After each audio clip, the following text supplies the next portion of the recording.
Kollam Kundara railway പാളത്തിൽ telephone post വെച്ച സംഭവത്തിൽ പ്രതികളുടെ മൊഴി രേഖപ്പെടുത്തി NIA മധുര RPF വിഭാഗവും പ്രതികളെ ചോദ്യം ചെയ്തു. ഇരുവരെയും ഇന്ന് കോടതിയിൽ ഹാജരാക്കി റിമാൻഡ് ചെയ്യും. കേസിന്റെ ആദ്യഘട്ടത്തിൽ പോലീസിന്റെ ഭാഗത്ത് വീഴ്ചയുണ്ടായതായി ആരോപണമുയരുന്നുണ്ട്. മനോജ് ചേരുന്നു. മനോജ്, കൂടുതൽ ഏജൻസികൾ ഇതുമായി ബന്ധപ്പെട്ടുള്ള നിരീക്ഷണം ശക്തമാക്കിയിട്ടുണ്ട്. അതിന്റെ അടിസ്ഥാനത്തിലാണ് ഈ പ്രതികളിൽ നിന്ന് NIA മൊഴിയെടുത്തിരിക്കുന്നത്. എങ്ങനെ വിലയിരുത്താം? രോഹിണി, കഴിഞ്ഞ ദിവസമാണ് ഈ സംശയത്തിന്റെ പേരിൽ രണ്ടുപേർ കസ്റ്റഡിയിലാവുന്നത്. തുടർന്ന് ഇവരെ ചോദ്യം ചെയ്തു വരികയായിരുന്നു. രാത്രി തന്നെ NIAയും അതോടൊപ്പം തന്നെ റെയിൽവേയുടെ RPF വിഭാഗവും ഇവരെ ചോദ്യം ചെയ്തു. ഇവരുടെ മൊഴി രേഖപ്പെടുത്തിയിട്ടുണ്ട്. ഇത്തരത്തിൽ ഈ കുണ്ടറ ഭാഗത്ത് ആറുമുറിക്കടയിൽ ഈ റെയിൽവേ ട്രാക്കിൽ ടെലിഫോൺ പോസ്റ്റ് വച്ചതുമായി ബന്ധപ്പെട്ടാണ് കഴിഞ്ഞ ദിവസം രാവിലെ മുതൽ തന്നെ ഈ ഒരു സംഭവം അന്വേഷണം നടന്നിരുന്നതുമായി ബന്ധപ്പെട്ട് എന്തായാലും പോലീസിന്റെ ഭാഗത്തു നിന്ന് ആദ്യഘട്ടത്തിൽ ഒരു വീഴ്ചയുണ്ടായി. ആദ്യം എഴുകോൺ പോലീസ് എത്തി ഈ പോസ്റ്റ് അവിടെ നിന്നും എടുത്തു മാറ്റി. അവിടെ നിന്നും പരിശോധനയൊന്നും ഇല്ലാതെ പോവുകയായിരുന്നു. തുടർന്നാണ് ഇത്തരത്തിൽ വീണ്ടും ആവർത്തിച്ചത്. പിന്നീട് അത് പുറം ലോകം അറിയുന്നു. എന്തായാലും ഈ ഒരു സംഭവവുമായി ബന്ധപ്പെട്ടാണ് കേന്ദ്ര ഏജൻസികൾ ഇടപെടുന്നത്.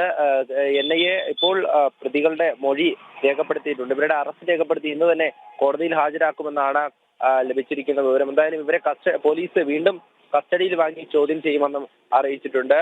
ഈ അരുൺ അതോടൊപ്പം തന്നെ രാജേഷ് എന്ന് പറയുന്ന രണ്ടുപേരെയാണ് കഴിഞ്ഞ ദിവസം CCTV ദൃശ്യങ്ങളിലൂടെ തിരിച്ചറിഞ്ഞത്. പിന്നീട് ഇവരെ പെരുമ്പുഴയിലെ തന്നെ ഒരു വീട്ടിൽ നിന്നും പിടികൂടുകയായിരുന്നു.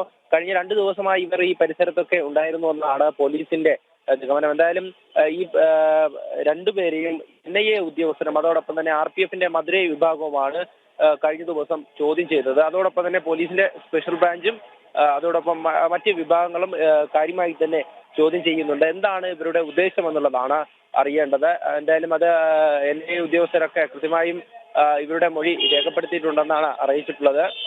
ഇനി വരും ദിവസങ്ങളിൽ ഇതുമായി ബന്ധപ്പെട്ട കൂടുതൽ വിവരങ്ങളും അറിയാൻ സാധിക്കും. ഇനിയും കസ്റ്റഡിയിലെടുത്ത് ചോദ്യം ചെയ്യേണ്ട ആവശ്യമുണ്ട് എന്നുള്ള കാര്യം തന്നെയാണ് പോലീസും വ്യക്തമാക്കുന്നത്. കാരണം പ്രതികളൊക്കെ തന്നെ ആദ്യം പരസ്പര വിരുദ്ധമായിട്ടുള്ള മൊഴികളൊക്കെയാണ് നൽകിയിട്ടുള്ളത്.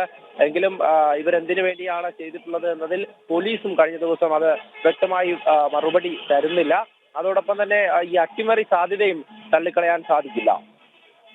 അതെ, കൊല്ലം റെയിൽവേ ട്രാക്കിൽ ടെലിഫോൺ പോസ്റ്റ് വെച്ച സംഭവത്തിൽ 2 പേര് പിടികൂടിയിരിക്കുന്നു. അവരുടെ അറസ്റ്റ് ഇന്ന് രേഖപ്പെടുത്തി കൂടുതൽ ചോദ്യം ചെയ്യുന്ന അവരെ റിമാൻഡ് ചെയ്യുമെന്നുള്ള വിവരങ്ങളാണ് മനോജ് നൽകുന്നത്.